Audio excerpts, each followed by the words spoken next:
goodness, Cam Newton chiming in here on the Dallas Cowboys and Dak Prescott. A shocking development. So obviously, listen, we know the Cowboys have been America's team for, going on 50 years now?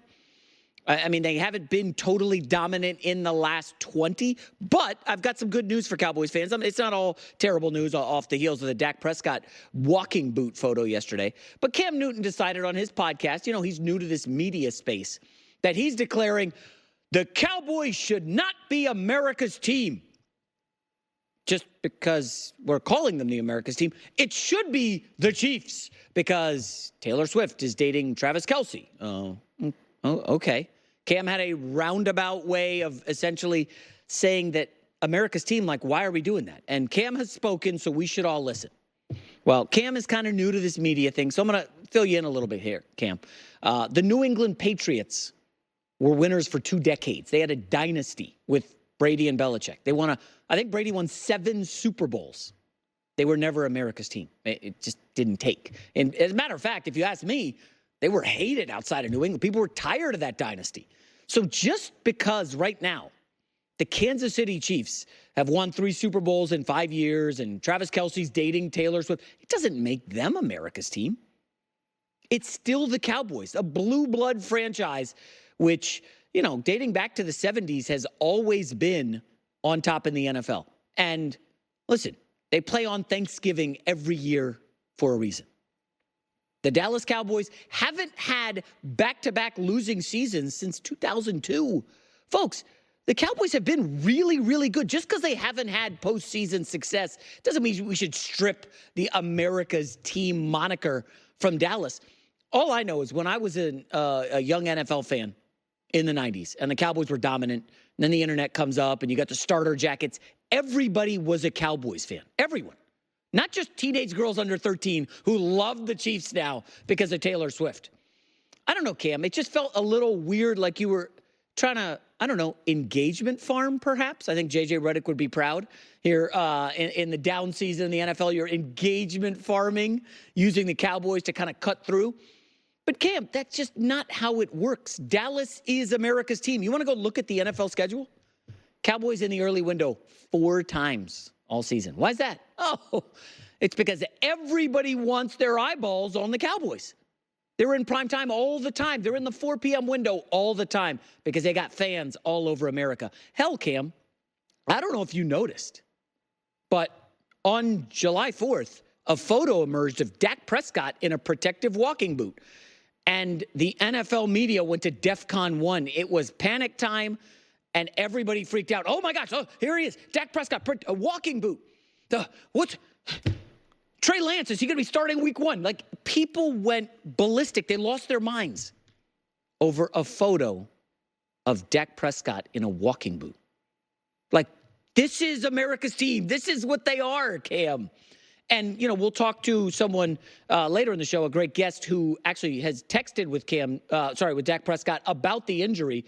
It was preventative. He was going fishing. Stand down, everybody. It's going to be okay. But this is what comes with the territory of America's team.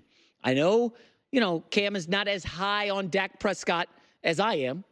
And Cam is the king of hot takes and hats. Dak Prescott right now has led the Cowboys to 3 straight 12-win seasons. I think he should get paid. Here's Greg Cosell talking about Dak Prescott as we enter this season. At his core, what he is he's an executor and a ball distributor, and he's good at it. Now, obviously, when you get into the playoffs and play better defenses, depending on who you're playing, you really have to be efficient. One of the issues they have, and they're going to have it this year, is the run game. They do not have a running back.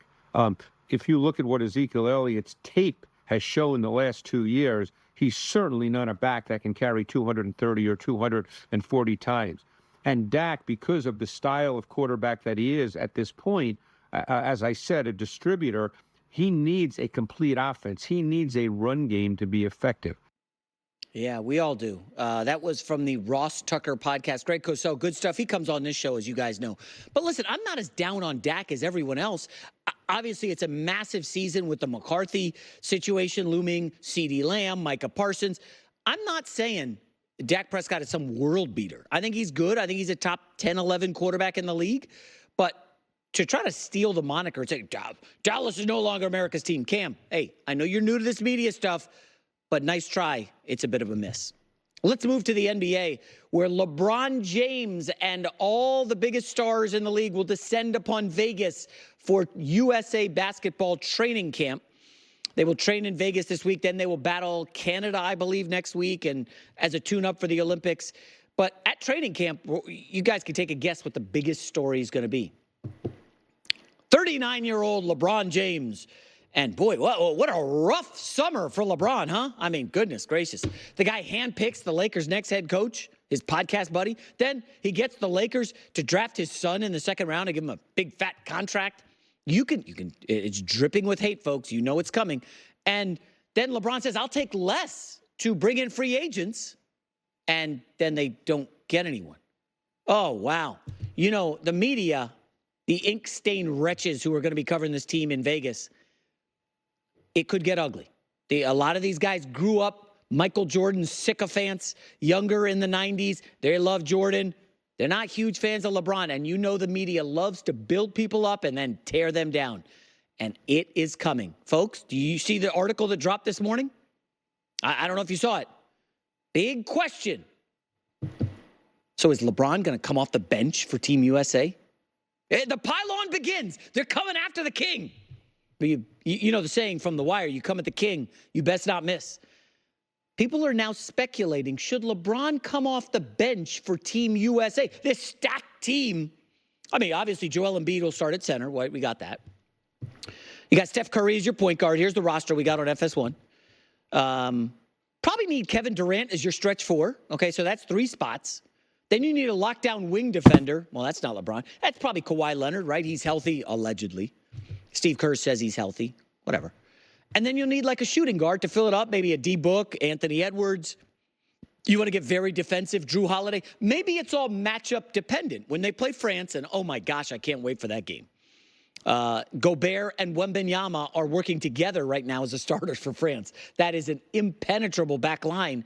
And USA will have to counter with Embiid and Anthony Davis probably starting. But all of this is a roundabout way of saying, well, shucks, should LeBron come off the bench?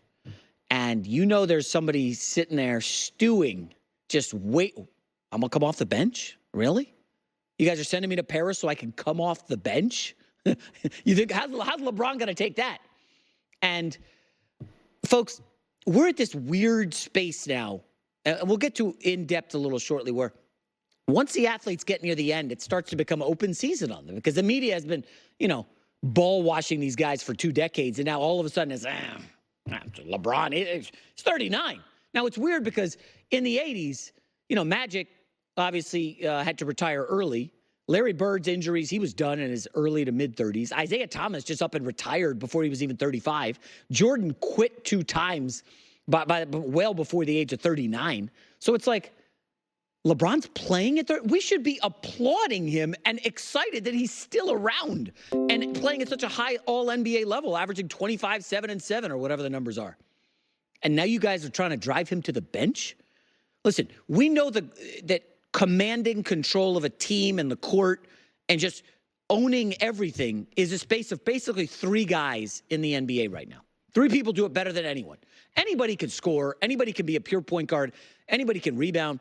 But when you've got somebody who does all those, Nikola Jokic, Luka Doncic, and LeBron James, they're still the 3 best at totally controlling all the pieces on the chessboard. They've got everything, manipulating defenses. They're the 3 best at it. 2 of those guys, they're not playing for USA, obviously. And by the way, Luka Doncic has a seismic battle against Giannis tomorrow. One of those 2 teams, Greece or Slovenia, will not make the Olympics. And I'm sure their NBA coach will be thrilled that they get a rest in the summer. But other than Luka and Jokic, who are, I think, like 13 years, LeBron's junior, LeBron is better than anyone on Team USA at manipulating defenses. Steph Curry has the gravitational pull that you've got to guard him on the perimeter. He'll be hitting 30-footers, okay? But, Kawhi Leonard doesn't do the stuff LeBron does. He's a great defender, and he's a good mid-range guy. Okay, probably great mid-range, but fine, whatever. Like, I like Jason Tatum a lot. He doesn't do all the things LeBron does, although the playmaking was kind of unlocked in the finals. He looked great, in my opinion.